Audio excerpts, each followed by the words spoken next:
Welcome back mga kaboxing! So isang napakagandang balita nga po para sa lahat ng mga Pinoy boxing fans.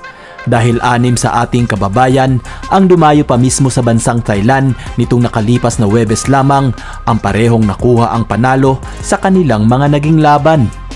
Dahil ang pambato natin sa Super Featherweight Division na si Renato Cha ay naging matagumpay nga po sa kanyang laban kontra Thai boxer na si Chunlati Chayamangkakul via first round knockout.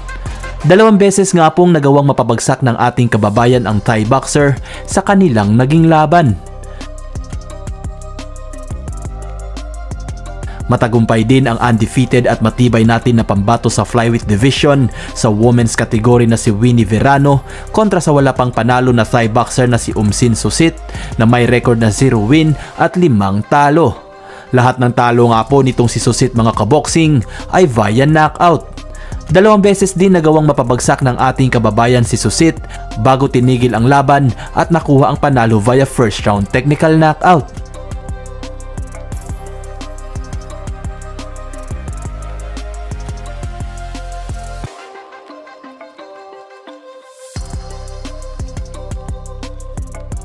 Samantala, sa sumunod na laban naman ng ating kababayan na si Eduardo Mansito ay sa unang segundo pa nga lang po ng laban nito kontra sa pambato ng bansang Germany na si Faith Dubois ay maaga nga pong nakadanas ng panggugulang ang ating kababayan matapos itong masuntok sa batok ni Faith.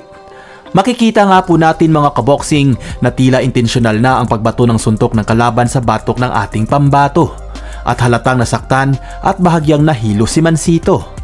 Ngunit sa sumunod nga po ng mga aksyon ay pinagbayad naman ng ating kababayan si Faith matapos nitong maipakonekta ang kanyang solidong right hand dahilan para bumagsak si Faith sa lona.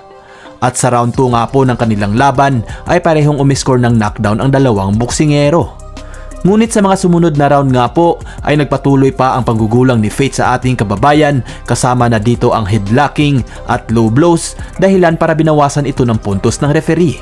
Sa huli, nakuha nga po ni Mansito ang panalo via 6th round unanimous decision. Samantala, knockout lang din ang sinapit ng isa pang Thai boxer na si Sithidit Banti sa kamay ng tinaguriang money punch ng Cebu City at matibay natin na pambato sa Super Welterweight Division na si Elmo Traya. Isang round nga lang po ang kinailangan ng ating kababayan para dispatsahin ang pambato ng Thailand. Isang solidong suntok sa bodega na sinundan ng left hook sa pool sa ulo ni Banti ang naipatama ni Traya dahilan para bumagsak si Banti sa lona. Bagamat sinubukan nga pong bumangon ni Banti para ipagpatuloy pa sana ang laban, ay tila namimilipit pa ito sa sakit kaya tinigil na lang ng referee ang laban. Nakuha nga po ni Traya ang panalo via first round knockout at umabanti na ang kartada dito sa 15 wins with 10 knockouts at 5 talo.